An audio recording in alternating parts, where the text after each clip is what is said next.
Step 5. Installing WordPress.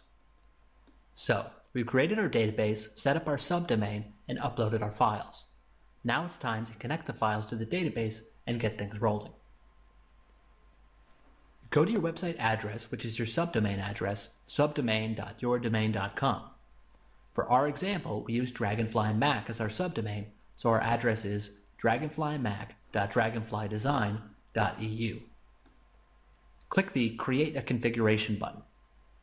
On the next page, click Let's Go.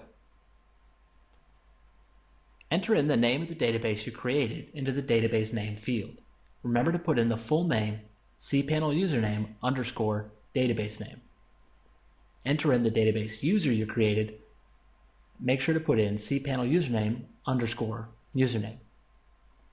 Enter in the database password you created into the password field. You can leave database host and table prefix as they are. A quick note about database host and table prefix. The majority of the time, the database host will be localhost. Unless you get an error on this field, it's pretty safe to stay with localhost. Some hosting companies will have something else set up, so if you run into an error here, contact them for the settings that you should put in this field. The table prefix will also always stay the same unless you're installing 2 WordPress websites within one database. Since we have unlimited databases with our hosting account, we don't need to worry about that.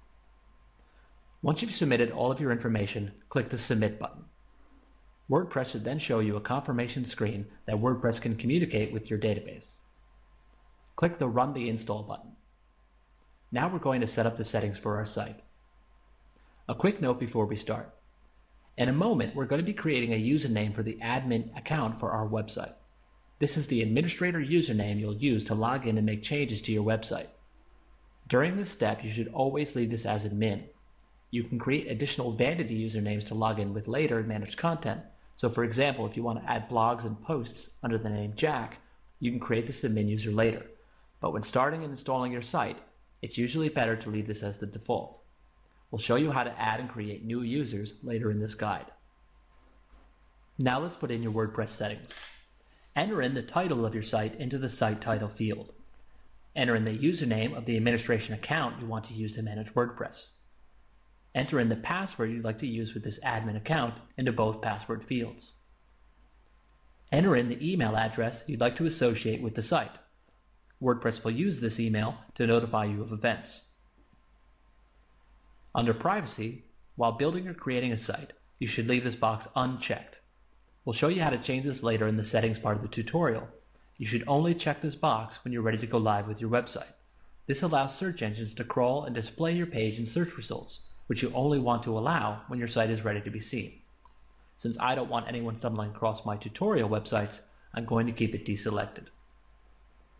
Once you've entered in all of your information, click Install WordPress. Once you've clicked the Install button, if all went well, you should see a confirmation screen saying the installation was successful. Click the Login button to enter your website for the first time.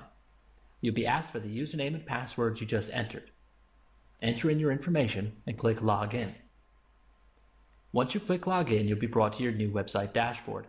This is the back end where you'll administer your website and manage its content.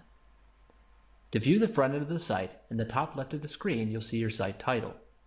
Hover over it and click Visit Site to see your new website live. To get back to your dashboard, hover over the site title in the black bar at the top again and click Dashboard. Don't worry, only you can see this bar. You're logged in as an admin, so unless you've deactivated it, you'll always see this administration bar on the front end. As you'll also, on the front end, see edit links on all your pages and posts so that you can edit your content directly from the front end. Only you as an admin and logged in can see these links. Congratulations, you've already built your first website. Now that you have it, you're going to wonder what to do with it. Go to the next lesson to get an overview of the WordPress dashboard options and how to manage your new website. I hope you enjoyed this tutorial. If you have any feedback, comments, suggestions, or complaints, or ideas on how we can improve these tutorials, please submit a support ticket and let us know.